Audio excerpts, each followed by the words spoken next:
अस्सलाम वालेकुम। Today we have lecture number 26 which is electric potential energy. आज के लेक्चर में हम अंडरस्टैंड करेंगे इलेक्ट्रिक करंट कैसे प्रोड्यूस होता है और जब भी इलेक्ट्रिक करंट और चार्जेस वायर में से गुजरते हैं तो वो क्या बिहेवियर शो करते हैं। फॉर एग्जांपल, जब भी हम इलेक्ट्रिक वायर को बैटरी से कनेक्ट करते हैं तो हम ऑब्जर्व करते हैं कि स्मॉल डी क्यू चार्जेस जो है वो मूव करते हैं in a small time D T, तो जिसको हम जो है वो करंट कहते हैं। In short, the flow of electric charges per unit time is known as electric current. So, electric current को हम स्मॉल अमाउंट और जब भी करंट फ्लो करेगा तो हमारे पास जो फॉर्मूला होगा डी की ओवर डी टी, मतलब इसमें जो करंट है वो मतलब चार्जेस चेंज होंगे विद इन टाइम में, तो करंट ये होगा। अगर जो है वो करंट जो है कांस्टेंट होगा, इन कांस्टेंट टाइम में करंट कांस्टेंट, तो हमारे पास जो इक्वेशन बनेगी वो Q equal to I T और I equal to Q over T. और जब भी हम इसके यूनिट की बात करते हैं तो करंट का यूनिट हमारे पास जो होता है वो एम्पेयर होता है। और हम देखते हैं कि 1 एम्पेयर कब होगा करंट, मतलब फॉर एग्जाम्पल अगर वायर में से जो अगर 1 कूलम चार्ज जो है फ्लो कर रहा है 1 सेकंड में, तो यूनिट होगा 1 एम्पेयर होगा। इसी तरह अगर जो है वो 2 एम्पेयर होता है 3 एम्पेयर कब होगा, जब 3 कॉलम चार्ज मूव कर रहा होगा 3 सेकंड में, तो करंट का यूनिट होगा 3 एम्पेयर। सो इसी तरह हमारे पास जो है करंट के डिफरेंट यूनिट्स होते हैं। फॉर एग्जांपल हमारे पास जो है 1 मिली एम्पेयर होगा 10⁻³ एम्पेयर के, और इसी तरह हमारे पास जो होगा 1 माइक्रो एम्पेयर होगा 10⁻⁶, और एनी यहाँ पे नैनो एम्पेयर है जो 10⁻⁹ एम्पेयर के होगा। पीको हमारे पास 10⁻12 एम्पेयर के इक्वल होगा। अब हम देखेंगे कि हमारे पास जो करंट होता है उसकी टाइप्स कितनी होती हैं।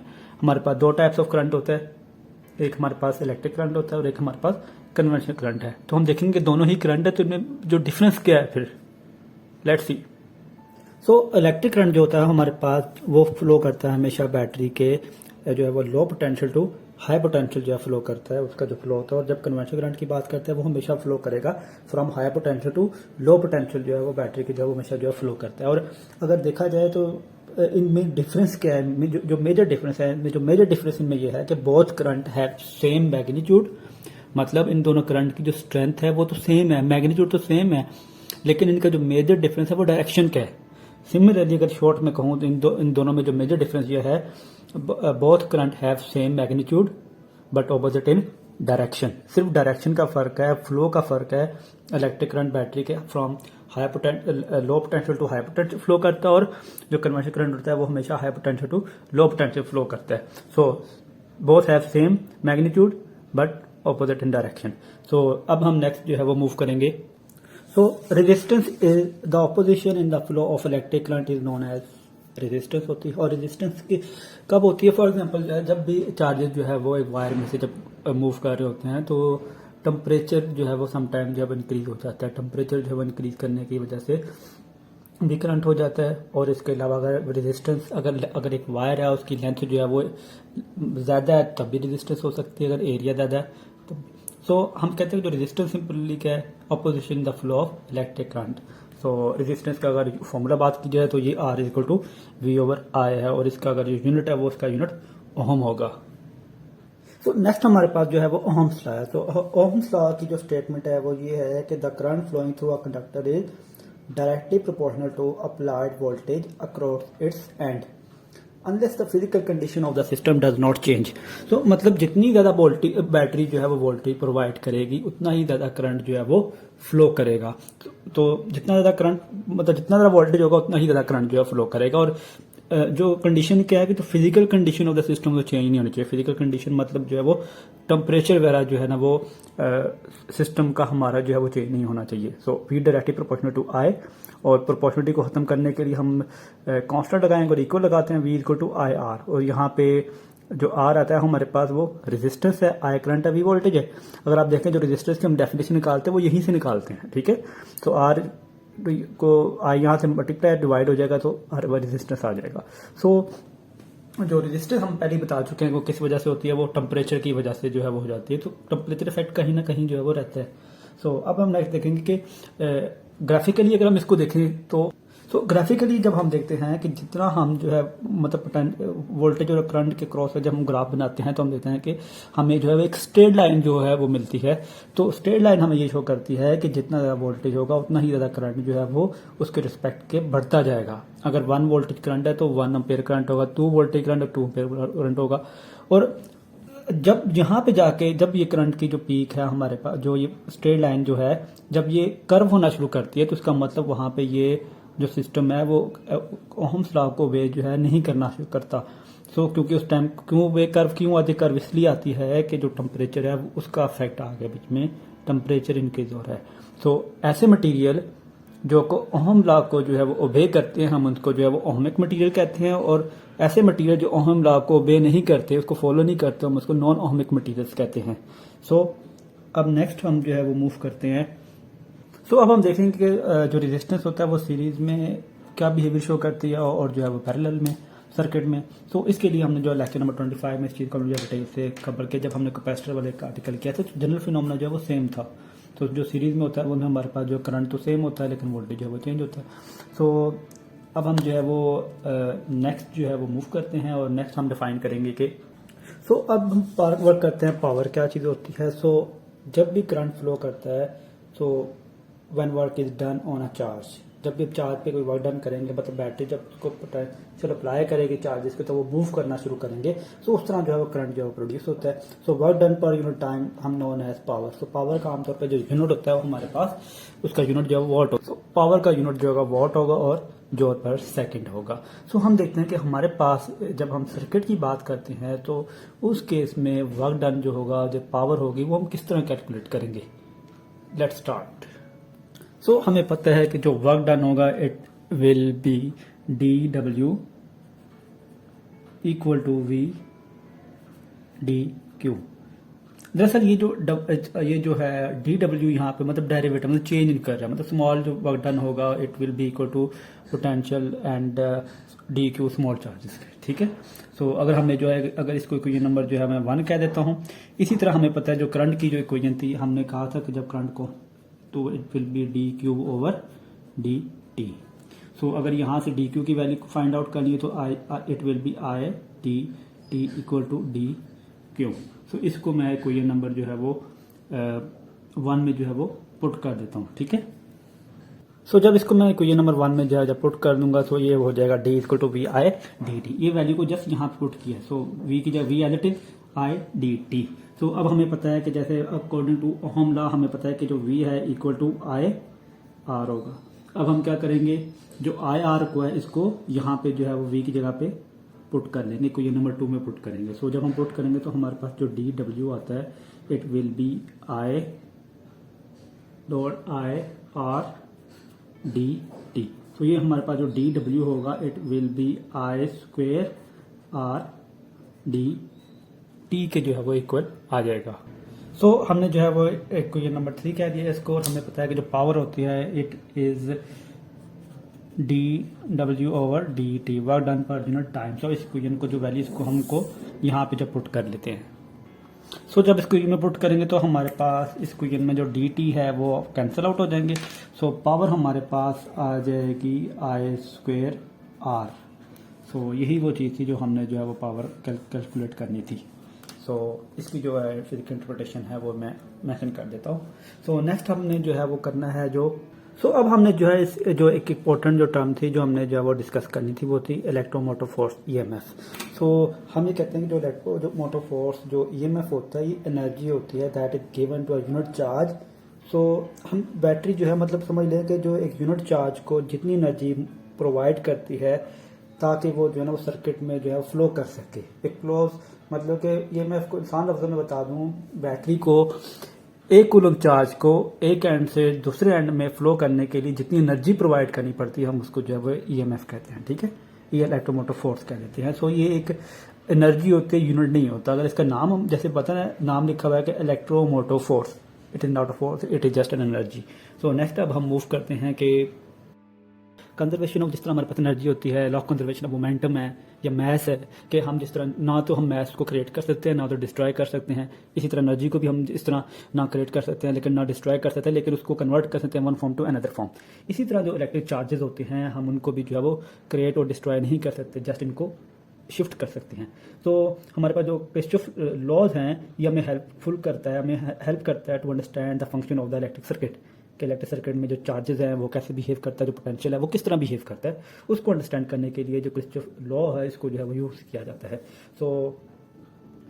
सो अकॉर्डिंग टू दिस लॉ, जो किरचॉफ का जो फर्स्ट लॉ है, एक इसका जो है वो करंट के रिलेटेड लॉ, एक इसका वोल्टेज के रिलेटेड लॉ है। एक जो करंट के रिलेटेड है, according to this law the current living any junction is always equal to the sum of the current that enter in. जितना करंट सर्किट में एंटर हो रहा है इतना ही जो है वो लीव कर रहा होता है एक जंक्शन में। जो करंट एंटर हो रहा है हम इसको जो है वो पॉजिटिव से डोनेट कर रहे हैं, जो लीव कर रहा है उसको नेगेटिव से जो है वो डोनेट कर रहे हैं। तो हम कहते हैं जो sum of the current at junction जो होगा वो हमेशा जो है वो जीरो होगा। सो जिस तरह आपको यहाँ पे डायग्राम में नजर आ रहा है, तो हमारे पास एक नोड है जहाँ पे जंक्शन में से जो करंट जो है सारा पास थ्रू होता है। सो जिस तरह पे I1, I2 और I3 को जो वो करंट है जो कि एंटर हो रहा है, ठीक है, और I4 और I5 जो है वो करंट है जो लीव कर रहा है नोड में से। तो जब आप इसको कैलकुलेट करते हैं, जो स्ट्रेंथ जो है वो I4 और I5 की जो सेम है as compare to I1, I2, I3, मतलब इक्वल है ओवरऑल देखा जाए इसका। तो जब हम इसका नेट लेते हैं वो हमेशा समेशन जो M होगा, सॉरी I होगा, वो हमेशा जो है वो जीरो होगा। सो ये लॉ जो है हमें ये एक्सप्लेन करता है जब भी करंट जो है वो पास करेगा थ्रू द सर्किट तो वो हमेशा जो है वो उसका जो सम होगा इट विल बी जीरो। इसका मतलब ये नहीं करंट जीरो, इसका मतलब है कि जो नेट करंट है वो जीरो है। सम ऑफ द नेट, जब sum of all the current zero और नेट करंट जो है जीरो है। तो अब हम नेक्स्ट जो है इसकी एप्लीकेशन को जो है डिस्कस कर लेते हैं, उसके बाद ड्रिफ्ट वेलोसिटी को और उसके बाद करंट डेंसिटी को करके आर्टिकल जो है वो जल्दी से खत्म करते हैं। तो अब हम जो है वो डिस्कस करेंगे application of the Kirchhoff's law. So हम सबसे पहले डिस्कस करने से पहले हम बताएंगे जो किरचॉफ्स लॉ जो होता है हम उन सर्किट पे इसको अप्लाई करते हैं जिसमें हमारे पास जो है वो रेजिस्टेंस भी हो और कैपेसिटर भी हो। मतलब सिंपली इसको जो आरसी सर्किट पे हम इसको जो है वो अप्लाई करते हैं। और जैसे कि हमारे पास यहाँ पे सर्किट नजर आ रहा है, इसमें यहाँ पे रेजिस्टेंस भी अटैच है और एक जो है वो कैपेसिटर भी जो है वो अटैच है, तो यहाँ पे सर्किट है। तो ओवरऑल जो है वो जो टोटल हमने जो है वोल्टेज जो है वो फाइंड करना है क्रॉस द सर्किट। तो ये हमारे पास जो V1 और V2 हम जो है वो यहाँ पे टोटल जो है वो फाइंड आउट करेंगे। So let start. So total हमारे पास V1 plus V2 total voltage, और इस तरह हमें पता है कि जो हमारे पास जो होता है according to Ohm law V equal to I R हो जाएगा। और हमें जैसे हमने फॉर एग्जांपल कैपेसिटर के केस में क्यू निकाली, क्यू इक्वल टू CV, और यहाँ से अगर V निकाला जाए तो it will be Q over C होगा। तो ये क्वेश्चन हमें जो है वो जरूरत पड़ेगी, इसलिए मैंने इसको जो पहले लिख लिया। तो अब हम क्या करेंगे, जो हमारे पास जो इनिशियल वोल्टेज जो था जो अप्लाई किया गया था, तो वो हमारे पास उसके लिए हमारे पास जो वैल्यू V1 कंप्यूट कर लेंगे। तो V1 की वैल्यू हमारे पास यहाँ पे क्या हो जाएगी, Q ओवर C हो जाएगी, ठीक है। और इसी तरह हमारे पास जो V2 की वैल्यू यहाँ पे क्या हो जाएगी, जो ओम लॉ की जो वैल्यू आई थी it will be I R हो जाएगा इक्वल टू 0 हो जाएगा, ठीक है। सो अब हम इन दोनों का मतलब इस क्वेश्चन नंबर हमारे पास अब जो 2 आई है इसको हम डिफरेंशिएट कर लेते हैं with respect to time. So जब हम इसको डिफरेंशिएट करेंगे with respect to time, so 1 over C तो बाहर ले लेंगे, वो कांस्टेंट है। So it will be D over D T, यहाँ पे क्या हो जाएगा Q प्लस यहाँ पे भी हम इस तरह करेंगे, R कांस्टेंट है इसको बाहर लिख लेते हैं, ये क्या हो जाएगा DI over DT equal to 0। सो हमने जो है वो DI ओवर DT फाइंड करना, तो सिमिलरली क्या हो जाएगा, इसको इक्वल की दूसरी साइड लगेगा माइनस हो जाएगा, फिर हम वहाँ से R मल्टीप्लाई वहाँ जाके डिवाइड करके DI ओवर DT की वैल्यू जो है वो फाइंड आउट कर लेंगे। तो हमारे पास इस तरह जो है वो DQ और DT की वैल्यू, तो हमें पता है करंट क्या होता है, the rate change of charges in known as current simply बात की जाए तो यहाँ पे तो ये I आ जाएगा, तो यहाँ पे R मल्टीप्लाई से जाकर डिवाइड हो गया, I minus it will B minus I over RC। I यहाँ पे जो है ना वो करंट है, ठीक है, अयोटा नहीं है। तो अब इसको जो है वो एक्सपोनेंशियल फंक्शन का लगा के जो है इसका डायरेक्ट जो है वो सोल्यूशन जो है वो मैं फाइंड आउट कर लेता हूँ I के लिए। सो जब इसका डायरेक्ट सोल्यूशन फाइंड आउट करता हूँ, सो इट विल बी, यार इसकी कैलकुलेशन करना जरूरी नहीं, अगर कैलकुलेशन आपको किसी की जरूरत है तो मैं ना वो करके ना सॉल्व आउट कर दूंगा, लेकिन जस्ट ये एक्सपोनेंशियल फंक्शन अप्लाई करके निकाला हुआ है, ठीक है। और यहाँ पे आपके लेक्चर में ना ये ना एक पॉलिनोमियल फंक्शन को और एक्सपोनेंशियल फंक्शन को थोड़ा सा एक्सप्लेन किया, वो होता क्या है। सो ये हमारे पास जो ना जो डायरेक्ट हम वैल्यू फाइंड आउट करते हैं करंट की, आप याद करना, ये आ जाती है। और ये जो है इसमें जो RC ये क्या टाइम कांस्टेंट है, ठीक है, जो RC क्या टाइम कांस्टेंट है यार, इसको यार ये चीज़ यहाँ पे जो RC टाइम कांस्टेंट, ठीक है। तो अब हम जो है वो लास्ट हम चलते हैं जो ड्रिफ्ट वेलोसिटी देखेंगे क्या है, और करंट डेंसिटी को करके लेक्चर जो है वो वाइंड अप जो है वो कर लेंगे। तो ड्रिफ्ट वेलोसिटी को अंडरस्टैंड करने से पहले हम देखते हैं कि जब भी चार्जेस जो है वो वायर में मूव करते हैं तो ड्यू टू जो है वो इलेक्ट्रिक फील्ड की वजह से, मतलब जब हम इलेक्ट्रिक फील्ड अप्लाई करते हैं तो चार्जेस क्या करते हैं वो मूव करना शुरू कर देते हैं। तो वो कांस्टेंट एक्सीलरेशन से जब वो मूव करते हैं तो उनकी जो चार्जेस की जो वेलोसिटी होती है वो एक एवरेज वेलोसिटी अटेन कर लेते हैं, और जो एवरेज वेलोसिटी होती है इन चार्जेस की वो हमेशा जो है वो अपोजिट होगी अप्लाइड इलेक्ट्रिक फील्ड की। तो हम कहते हैं कि जब चार्जेस जब मूव करते हैं या इलेक्ट्रॉन जब मूव करते हैं तो ये कोलाइड करते हैं अपने साथ भी, और वायर ऑफ द एटम, मतलब जिस वायर में से गुजर एटम से जो है वो कोलाइड करना शुरू करते हैं, तो जिसकी वजह से जो है वो ड्रिफ्ट वेलोसिटी हम कहते हैं प्रोड्यूस होती है। ड्रिफ्ट वेलोसिटी प्रोड्यूस होती है due to the collision of electron with the metal atom जिसमें से इलेक्ट्रॉन पास कर रहे हैं। तो जैसे आपको ये डायग्राम में नजर आ रहा है, जो इलेक्ट्रिक फील्ड जिस डायरेक्शन में राइट डायरेक्शन में अप्लाई किया, तो जो मोशन ऑफ द इलेक्ट्रॉन है वो लेफ्ट डायरेक्शन में हो गया, उसके ऑपोजिट हो गई है। सो अब हम जो है वो कैलकुलेट करेंगे कि ड्रिफ्ट वेलोसिटी की कैलकुलेशन किस तरह होती है, ठीक है। So calculation just find out करनी है, ड्रिफ्ट वेलोसिटी मतलब किस तरह फाइंड आउट करते हैं, वो किस चीज़ पे डिपेंड करती है, और करंट डेंसिटी क्या होती है। So let's start. So drift velocity find करने के लिए हम जो है वो सबसे पहले हम देखेंगे कि जब चार्ज जो है वो फ्लो कर रहा है थ्रू द वायर, उसको हम फाइंड आउट कर लेंगे, पर यूनिट वॉल्यूम चार्ज की वैल्यू फाइंड आउट कर लेंगे। फिर हम जो है वो जो time for charge move through the wire जो होता है हम उसको फाइंड आउट कर लेंगे। सो चार्ज और टाइम को डिवाइड करेंगे तो हमारे पास करंट आ जाएगा। तो जब हमारे पास करंट की वैल्यू आएगी हम वहाँ से ड्रिफ्ट वेलोसिटी की वैल्यू फाइंड आउट कर लेंगे। सो चलो मैं जो वो स्टार्ट कर लेता हूँ। सो हम कहते हैं चार्ज पर यूनिट वॉल्यूम जो है, वॉल्यूम क्या होगा, एरिया मल्टीप्लाई लेंथ होता है। सो चार्ज जो मूव कर रहा है Q इक्वल टू NE, और चार्ज जो मूव कर रहा है पर यूनिट वॉल्यूम, मतलब यार इसको मैं शॉर्ट करके लिख लूँ, लिख ही लेते हैं चलें। सो ये चार्ज जो है पर यूनिट जो वॉल्यूम जो है वो फ्लो कर रहा है, तो हम कहते हैं कि Q इक्वल टू NALE। यार ये वॉल्यूम देख क्या होता है, मतलब कहीं समझ लो लेंथ क्यूब ले लो, ये तो एरिया बन जाएगा, ठीक है।